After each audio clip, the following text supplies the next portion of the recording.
Hey, this is Kyle Crawford from Strong Dads. Strong Dads podcast would love to thank the Crimers Beer House for coming alongside of us.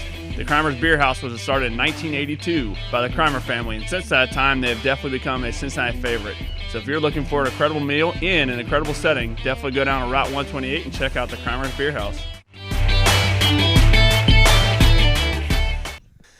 Welcome to Strong Dads. This is Merle Hutchinson being joined by Kyle Crawford for another great show of Strong Dads. Great show. How you doing, Kyle? What's going on? I am great. I am excited. I think today, as we're recording, the weather is especially like in the 60s, so my golf swing is going to be itching. I gotta get it together. People, he's obsessed with the golf thing. He just went out and got fitted for golf clubs. Like, you know, what's wrong with the ones down there at Walmart? I picked up a set at Walmart. I have a strong sense of jealousy, I think is what that is, Merle. And then he's coming in, he's like, oh yeah, so I got these clubs, like I can get 80 feet height and a spin rate of 8,000. I'm like, what are you even talking about? I don't know either. I just know the guy said that's really good. I'm like, okay, sounds good. Yeah. And so I'm like, so I guess the old Walmart clubs aren't going to hang with this, right?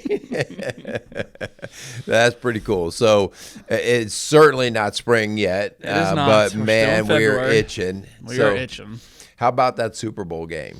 It was fun. It was a legit game. It was. It was. The worst thing about a Super Bowl game is a blowout. Yeah. I mean, you're like, oh, all this hoopla. Now I'm just going to sit here and eat and talk about stuff I don't care about. I did hear, I think the viewership was like up crazy ridiculous from last year, which is crazy because last year, remember, it was Tom Brady and Mahomes. So those are two legit quarterbacks. So I think they said the viewership was up pretty significantly.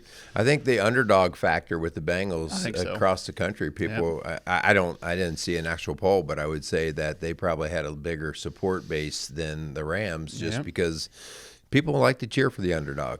Yep. So, I knew a couple people who actually went to the Super Bowl, and they said this stadium was incredible. I did hear that. I have a buddy that went as well, and he's like something you've never seen before. Yeah. Pretty cool. Cool. So we'll see. I think at the very least, I think there's hope in Cincinnati for the future. Yeah.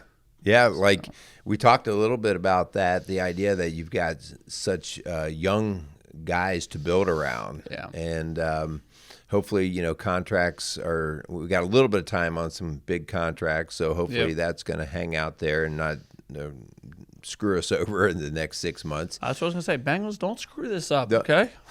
Can you just get some offensive line? Okay, like I'm not a coach, but I see a need.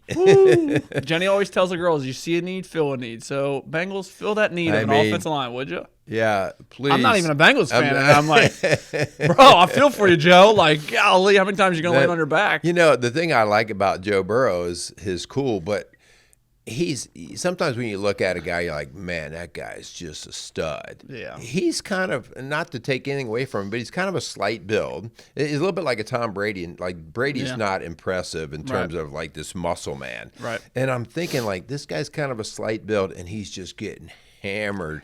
I mean, when he went down that one time and you saw that wince on his face over that knee, I'm like, oh, there goes, not just a game, there goes career. Yep. Career's out the door, all because we don't want to have an offensive line.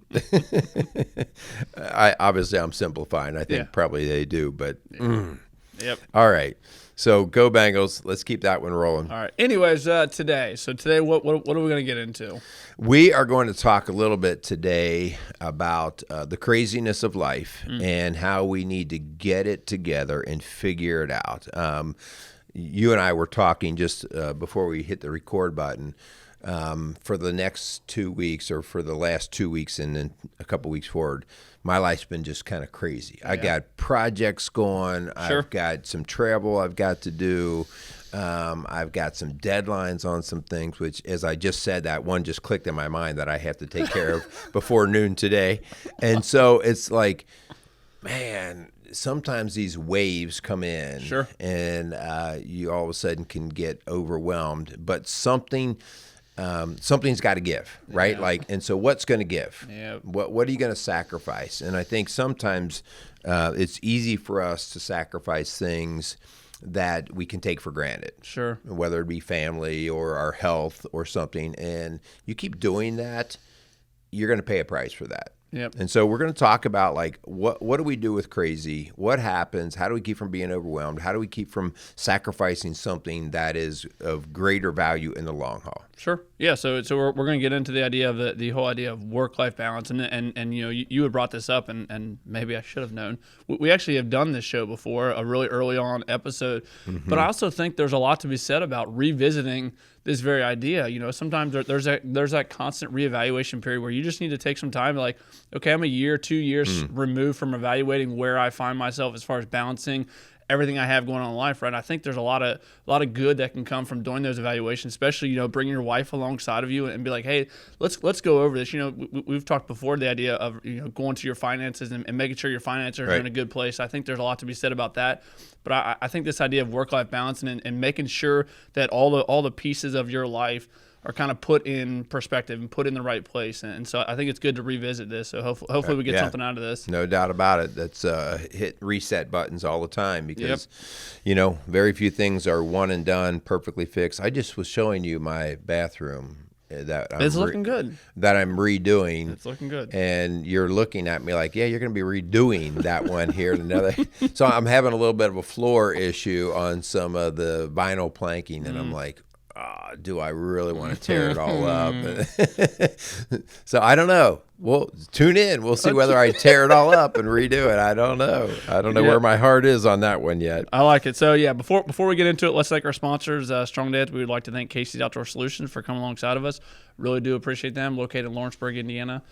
Check them out. Let them know how much we really do appreciate them. And, yeah, thanks so much for Casey's Outdoor Solutions. All right. Also want to thank the Crimers Beer House located outside of Cleves, Ohio on Route 128. And so for any of your fine dining or just to go get a burger and a beer, go down to Crimers Beer House. Really cool place down there. So we want to thank the Crimers and Casey's Outdoor Solutions for sponsoring Strong Dads. I like it. So, yeah, so, Merle, when we were discussing and trying to come up with different topics to bring to you guys, at the time when we were discussing it, my work life, full transparency, my work life, I was struggling. I was kind of in a little bit of a rut. I know we talked about this before, going on the golf course and just kind of picking your brain and venting a little bit about some of the things going on at work. Obviously, I love what I do. I find a great deal of value in what I do.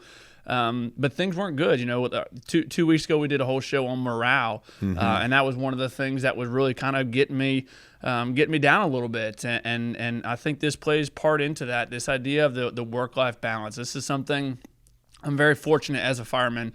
My time away from work, I have a lot of it. Right, when I'm at work, I'm all in. Yeah, it's a 24-hour shift. So I tease you all the time about you're off again today, but I'm teasing because I know he's doing 24 hours straight. Yep. And you do a couple 24 hours straight. You're in 48 hours, yep. And you haven't done anything but be at work. So I'll cut you a little break. I appreciate on that. Thanks. But no, I think the idea of work and a lot of the parts that come along with work, I think a lot of men can relate to that, because I don't know about you, Merle, man, I find a lot of worth and I put a lot of value in the work in which I do. And I think a vast majority of men, I don't know if it's how God created us, which I do believe it is. It is partially because of how the way God created us, but I also think that men just naturally want to work. I think that's something that is instilled maybe at a young age for men, or if it's something when we get into it, we do find that value. So I think the idea of work does play a huge part. It's a huge part of a life for a man, and I think that it's good to talk about. Yeah, and I think when you talk about work, we've seen guys that have fallen into because we all get tired of work at times, right? Yeah. Like, man, I just need a break. And the idea of, you know what, I'm going to retire, or I'm going to take a government handout, or I'm going to cut back. What you find is that it doesn't take long for guys to become extremely self-centered, and then other parts of their life start to fall apart. And so we have to be careful. Like, yes, we need to create the balance of work, but to just say, I'm not working anymore is a really good recipe to messing your life up. Oh, It gives us that purpose, and God calls us to have purpose and service. Now, whether you're doing paid work or not, that's debatable, okay? We have plenty of friends who spend a ton of time volunteering, but it's on their calendar. It's like what they do. They go out and they have purpose in that. So I think it's important to remember why we should work. Yep. So this idea of work, Merle, and this is something I can't necessarily speak on, so I'm gonna pass over to you. This idea of kind of the progression of work. So as you guys out there, depending on what stage in life you're at, Merle, what would you say, are some of the challenges that you face when it comes to the idea of work-life balance, starting in your 20s when you're getting into the workforce, obviously now, much more senior in your work life. Like, how do you see that progression of what work life looked like in your 20s to now, in your 50s? One thing that I've learned to capture out of especially men that I've worked with is I've never heard an older man say, "I wish I would have worked more." Okay. And what that tells me is, just a minute ago, we said we're all called to work, right? But what often can happen is we can get the work as being our fulfillment center. And when work becomes our fulfillment center, it's like it's my insecurity in the sense of when I'm in some of these other places, like maybe I'm at home or I'm raising kids or I'm doing whatever, I'm not as fulfilled. Like I don't feel as adequate. Maybe I'm not as good at it. At the end of the day, like I don't like really cleaning house around here or doing laundry. It's just stuff I have to do. Sure. But it's because it's the menial task that I'm focusing on rather than, hey, this is really fulfilling my family. Okay. Gotcha. And so part of it, I think we just have to be, as you walk along and maybe you're in your 20s, mid or early 20s, and you're all excited about this thing called career. And we should be, right? Like, man, this is my funnel that I'm starting. I'm coming in wide with lots of ideas and stuff, and I'm wanting to hone in, and we want to build some excitement around that. So we get training, we get education, we try to get experiences, and we try to find things that light our fire. And I don't want to deter anybody from that. I think that's where you find really where your talents and your purpose align. Okay, so that's really important. We want to encourage our younger guys to do that. Okay, but all of a sudden, then you start to see, man, I've been dating this girl for a while, and I think maybe it's time that I ask her to marry me. Well, now you're showing that there's another purpose in your life. You're desiring another purpose. And for every purpose I take on, I have to be able to serve it well. Okay, so now not only do I have a job that I want to serve well, but I've got a wife that I want to serve well. Okay, so now I've split it in two. And then maybe down the road we add some kids. Man, I want my kids to think that I'm a good dad, right? Sure. And then we have our community. Right, and then we might have church. You know what I'm saying? So all of a sudden that pie starts getting split, and that's really what we're talking. It should get split. So it's not like one and none. Like it should be split. But then how well are you managing that? So anyway, by the time you get to my age, you start to see the fruit of your labor. All right, and I've said many times before, you can tell me all day long about how great a guy you are. But really, the way I would measure that is I'm going to look at the fruit of your labor. As you get older, I'm going to look at your kids. I'm going to look at how you manage your wife, that relationship. I'm going to look at that. And when those things look healthy and strong, not perfect, right? Sure. But healthy and strong, it's like, that guy's got his act together. Yeah. So we'll measure by the fruit of the labor. And if you look at your fruit and you're like, my kids don't really know who I am, like, relationship with the wife's not good, the relationship with the job's not good. Okay, what are you going to do? Yeah, I think that when you were talking before, Merle, when you were talking about this idea of in your work, man, if your sole value, your sole worth is found in your work, how detrimental that can be to your personal life. Not obviously mentioning any names, but there's guys I work with that it's all about, okay, when I show up today, I need to achieve this in order to be happy, or I need to get this promotion in order to be happy, or whatever the case may be. And it's solely work-based. And then, I don't know to what extent on their days off what that looks like. Is it that's your sole focus even on our days off? And I think a lot of guys sometimes fall into that very idea that I need to have worth and I need to have value and bring value in my work life in order for my personal life to feel fulfilled or right. feel, because again, I think men were designed to work but just like you were saying before, it's when you add in all those other pieces as you progress in your career and there's more pieces of that pie that get added, when that work life is your sole fulfillment of purpose and happiness, man, I think we just miss so much good stuff that can come on, in our personal life. There's other pieces. Yeah, and that's a really interesting topic there because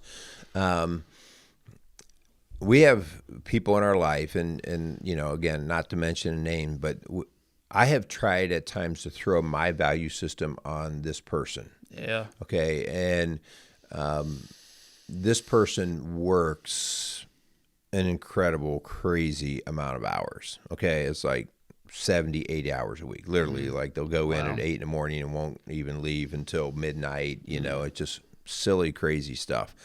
And for years, we were like, are you ever going to get married? Like, are you ever going to do this? And now we're talking about a guy who's in his mid-50s. So we're not talking about, well, this is just a season. And so I've come to realize, like, remember we talked about as you take something on as a purpose, like, oh, I'm taking on a wife and now that's going to be a purpose that I serve, or I'm going to take on kids and that's going to be a purpose. Where we get into trouble is when we think we should take on a responsibility and then we don't serve it well. And so I've come to realize, like, if this gentleman that I'm thinking of is like, listen, I'm not in a relationship with a lady because I would not serve her well. Like, I'm so consumed with my work, and I recognize that. Yeah. So really, there was a sense there that was like, you know what? He's probably doing it the right way because he knows he can't get out of his own head from his work purpose. And again, he's so excited or whatever. And we see, like, there's been kickback over the years about whether priests should marry or not. And, the idea that a priest sells out completely and lives for the marriage to the church. And so a lot of people are like, oh, he should be married or whatever. Like, well, no, like if his work is that ministry, then no, like he's fully consumed by that and he wouldn't serve. And we see that with other pastors. Pastors will tell you, it is so hard for me to balance my pastoring work because it's not set to an 8 to 5, right? It's like it's 24/7. And then I'm still trying to serve my kids and I'm trying to serve my wife. And it's really crazy. And so there is a point there where you have to allow a person to accept their own purpose design, like what they're going to say, versus me saying, to really have a fulfilling life, you should have this, this, this, and this that you serve. And, at the end of the day, like, I don't want his life. I'm not at all jealous of the money he makes or the time he spends at work. But that's serving him. Does that make sense? Yeah, absolutely. I think that's a great, great kind of an analogy to look at. Let's get into that idea that you're talking about. There's different parts, these different pieces of the pie. There's a guy that actually was just introduced to me from another guy at work. His name is Brian Buffini, and he's got a podcast called "It's a Good Life." And one of the things he talks about is that very idea of these different parts of your life, and he actually equates them into like fuel gauges. So he takes these. There's 5 different parts that he kind of breaks down life into, and then he obviously has a fuel gauge associated with them. So you're supposed to basically take an evaluation. Where do I find myself in this fuel gauge? Am I full? Am I empty? Am I half of the tank is full? And the 5 parts that you have are spirituality, personal life, family life, finances, and business. And I think it's a great, obviously, I'm sure we could come up with 100 different parts of life, But this guy, Brian Buffini, he came up with these 5 different parts of life to take a step back. And he uses this to go after goals. So if you want to achieve a 10-day goal, a 10-month goal, where do you find your fuel gauge? What fuel gauge do you need to decrease in order to achieve a certain goal, or which fuel gauge do you need to increase? And I think it brings up a great, it's a good tool for us to use when it comes to this idea of work-life balance. So if you were to take your business aspect or your work, and you were to say, I'm all in, my fuel gauge is full here, right? Mm-hmm. I've heard it said before that, in order for you to be all in on your business, your work, something else has to suffer, right? Right. So there's going to be something else that is going to suffer. I've said it before on this show. If you want to know what a person's about, look at their schedule and their bank account. Look at their calendar. So if your calendar is full of business oriented or achieving a business or a career goal, something else has to falter, right? I know guys at work, when promotional exams come up, guys at work will commit 8-10 hours a day to study. Yeah. And naturally, their family life suffers. Right. And again, I think there's something to be said about a season, right? We can have seasons where, yes, my business, my work is taking a lot of my time. Therefore, my personal life, my family life is suffering. That fuel gauge is dropping a little bit. Mm-hmm. And I think that we could talk a whole nother part about that, of the idea of investing into your family, so that way when those times do come, that their cup is still filled, right? But I think that this idea of these 5 different parts, again, it's the spiritual, the personal, the family, the finances, and the business. I think as a man, it's good for us to look at those. What part of your life, which part of those 5 is your fuel gauge full? Which parts are empty? Or are you kind of just lukewarm on all of them? Because we've talked before about the idea of being lukewarm is not what men were designed. We're not to say that we have to be all in on everything, because I truly don't think it is possible to have a full fuel gauge in all 5 aspects. Again, in this, right. Something has to suffer. Well, so I'm going to challenge this a little bit, okay? So, because I'm seeing these, he's got 5 fuel gauges, right? Right. In these different areas.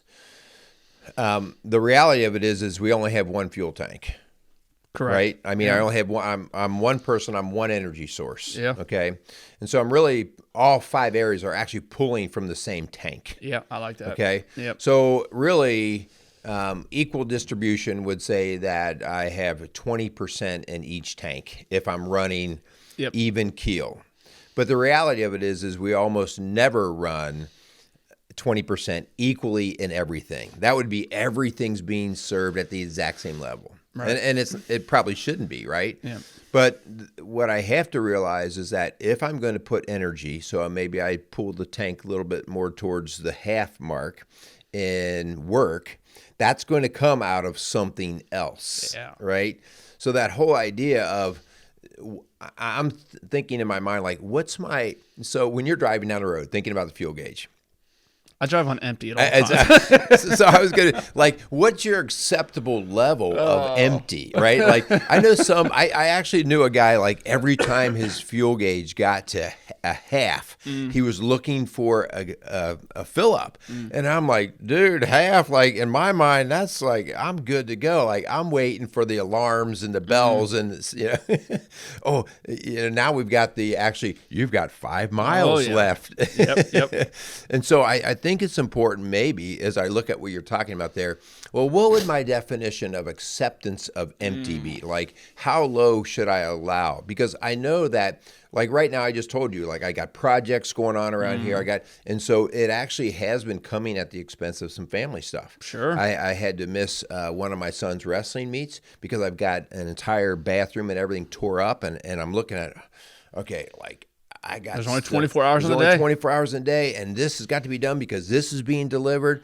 And so that family tank had to take a hit so that I could do the project thing. So so here was kind of the point that I was thinking, like Lynn and I were talking about. I'm like, at what point do you say I'm now beyond what I'm accepting is good? Yeah. Okay, and so I'm not dismissing his gauge thing, but I'm like, no, you can't run all 5 tanks on full. Agree 100%. That's impossible. You're drawing from one source.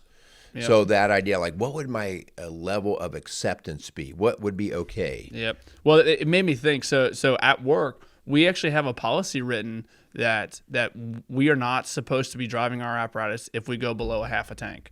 Oh, wow. And we set that because at any given time we can be called to be on a working fire, right? Or an extended incident where your vehicle is staying on because we operate and we use our vehicles. And if you're below a half a tank, I'm sure there's been stats and numbers that have been thrown that if you're on that instance for a half hour or 2 hours, however long, that fuel gauge naturally is going to continue to drop. So we actually have a policy that's put in place that at a half a tank you're supposed to go refuel. Okay. And I think that there is something there because, man, in your life, whatever you deem is your, okay, I'm not going to allow my personal life, I'm not going to allow that to, when I'm filling up using that big tank that we have, just we were talking about, there's only one tank, right? Yep. So when I use that and I'm filling up different parts of my life, man, if that part of my life is dropping below a half a tank, I need to do something about it. If that's your number, right? At work, obviously ours is a half. If you can function and still put forth the effort into your work and still put out a good product for yourself, but there's got to be the number. I think that's a great place to really discuss that, man.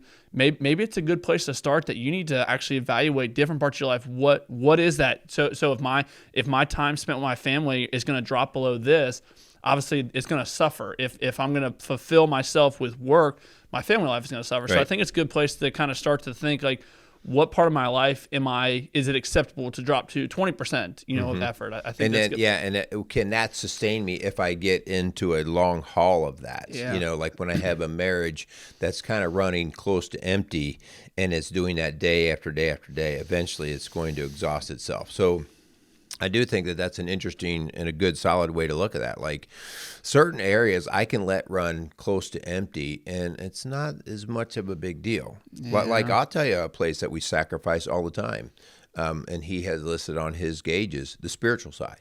Mm-hmm. Like it's pretty easy when you live in a world with lots of comforts to forget about why you might need to be connected to God. Like, man, I'm busy. Like, I'll do my Bible study later, or I'll read tomorrow, or whatever. And so that's a place that I can really sometimes push real close to that empty mark. Yeah. Well, don't you think that's also plays into just the very nature? I mean, we are human, like we're flesh, and I don't know about you guys.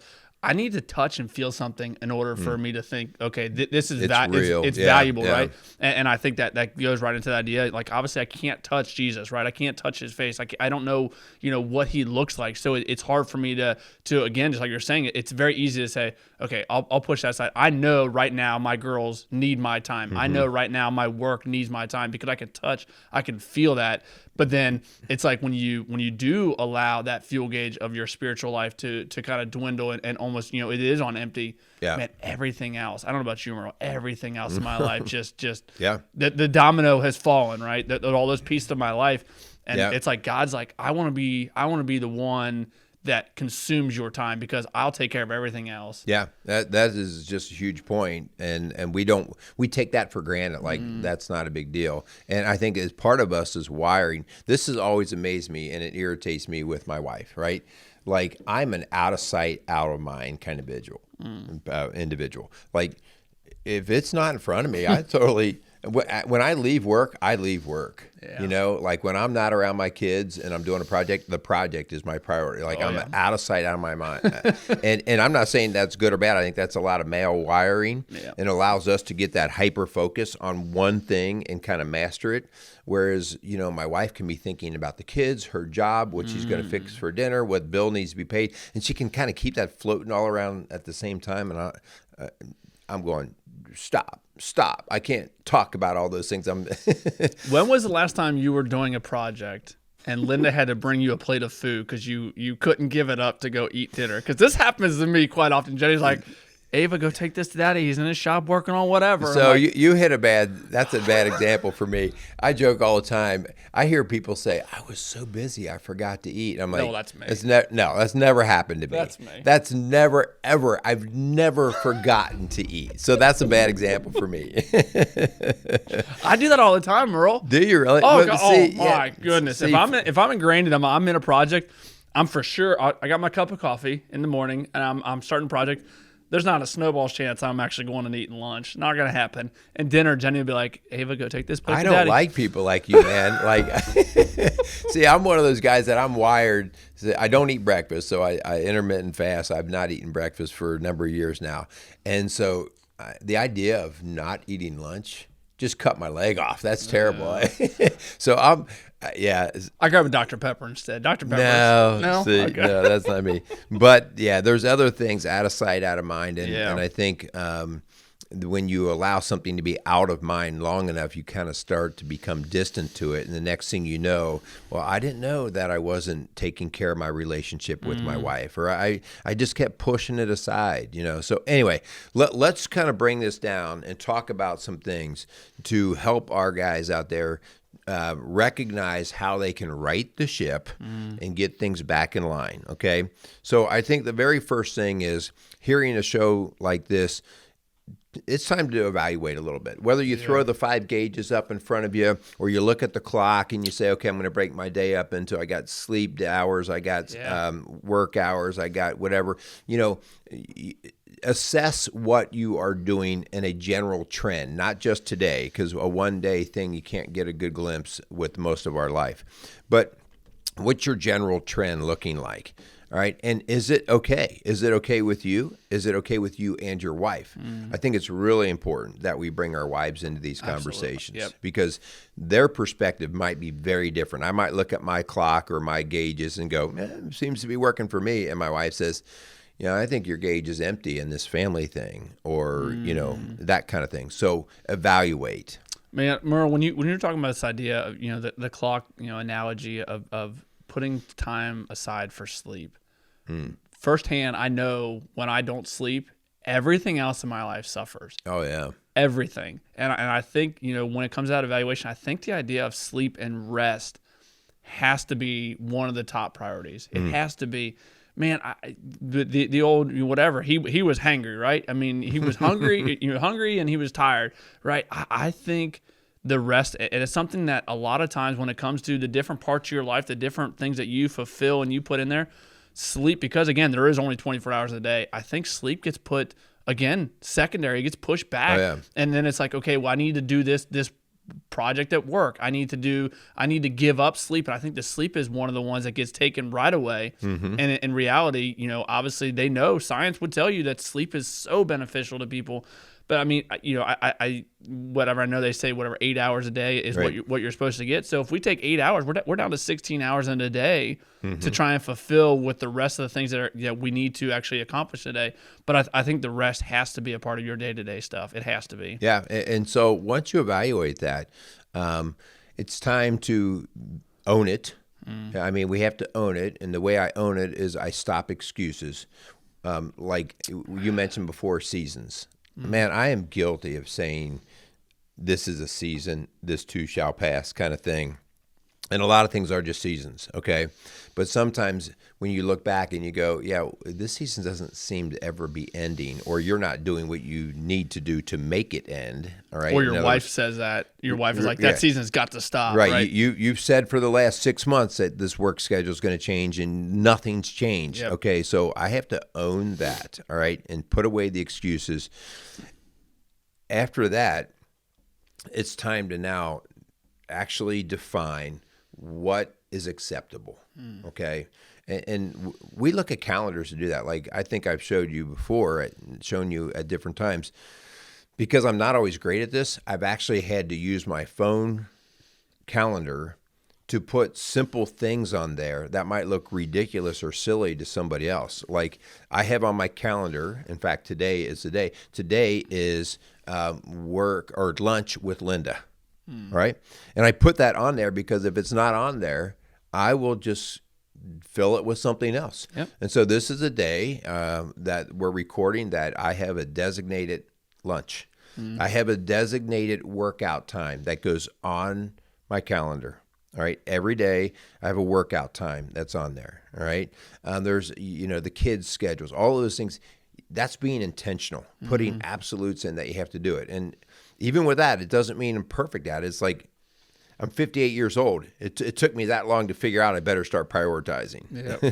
Well, that idea that you were talking about when it comes to like the kids' schedules, how many couples, how many families have you seen come through yours and Linda's door where it's the kids' sports schedule have completely that tank is full. Yeah. Right. We have filled that up to the max. And again, at what cost? So then the cost is the marriage. The cost is, finances, right? Because obviously we all know sports can cost a lot of money. Right. I mean, you guys, I'm sure, see that all the time. We see it all the time, and it's really totally warped in the sense of the priority, because it teaches our kids how to have a very warped sense of, first off, who they are in the realm of the family. Like, all of a sudden, they're the most important thing. Mom, I have to go to practice. Mom, I've got a game. Mom, and so that idea that they think that it's all about them is one reason why that's a negative.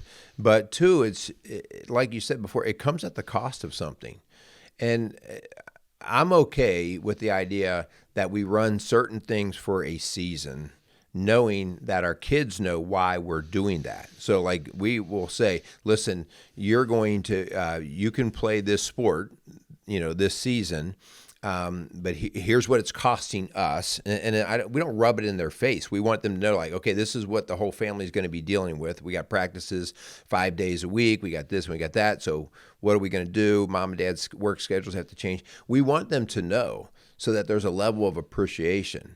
And then when we ask them to do something, they know, hey, no kickback. Look what we've been giving to you. This is the dance that we have in a family. And also, I mean, obviously, our kids that they have tanks that are so if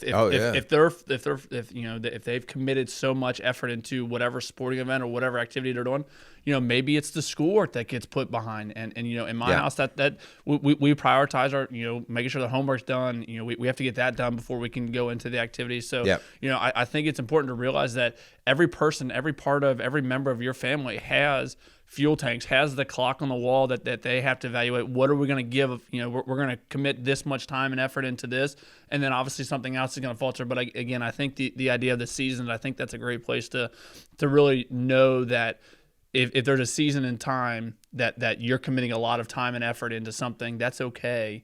But again, something at what cost? Yeah. Another part of this is being very intentional about what you're going to serve in your life and how you're going to do it. Okay. So here's one of the things that we're guilty of around here. If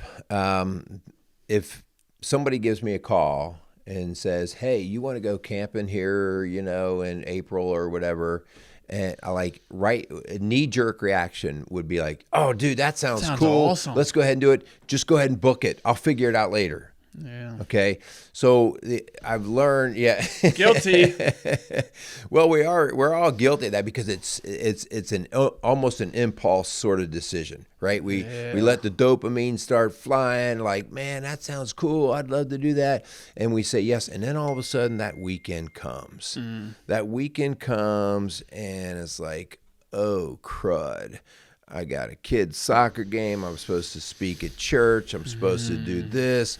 And that's where I'm at right now. I told you at the beginning, like I just a month ago, everything sounded like a great idea. And I said, yes. And now I'm like going, oh, crud. And I got empty on several of my fuel tanks while I'm dumping into this other. And so trying to be more intentional rather than impulsive.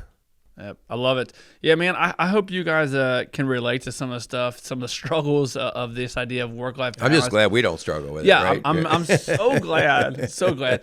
For me, as you're talking about saying yes to stuff, I have a lot of single friends. And they're living the bachelor life. Those are the worst. And they're like, hey, bro, let's do this. I'm like, yes, full send, right? I'm in. And then Jenny's like, hey, while you were out there living the bachelor life, right? I'm sitting at home taking care of all the kiddos. That's right.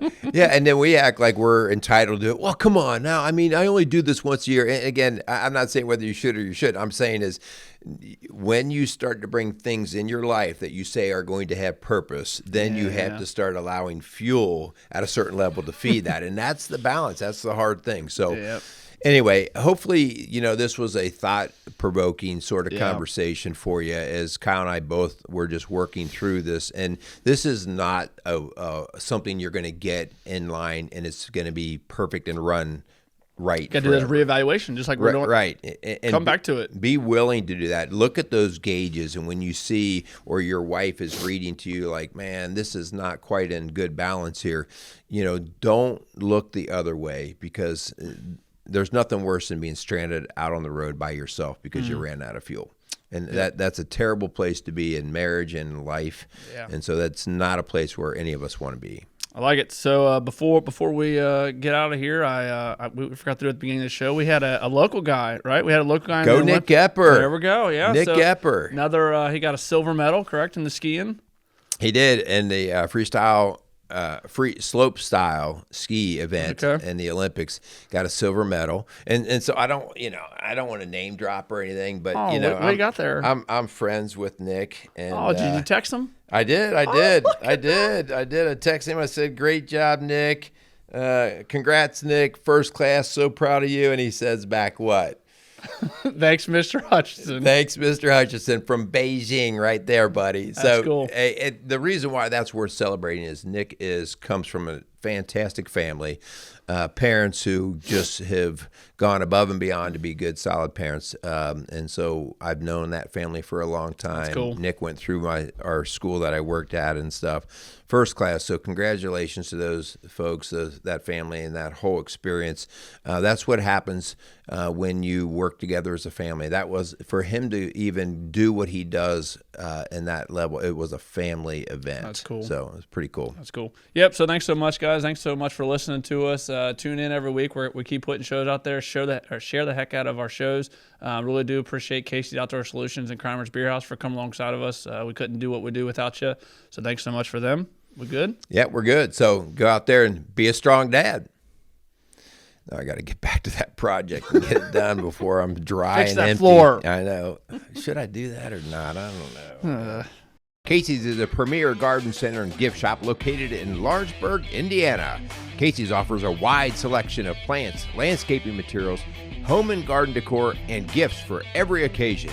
Casey's is committed to providing exceptional service, a unique shopping experience, and value to every customer.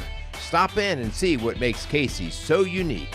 Located at 21481 State Line Road, Lawrenceburg, Indiana, or call 812-537-3800. Let Casey's help you add beauty to your home.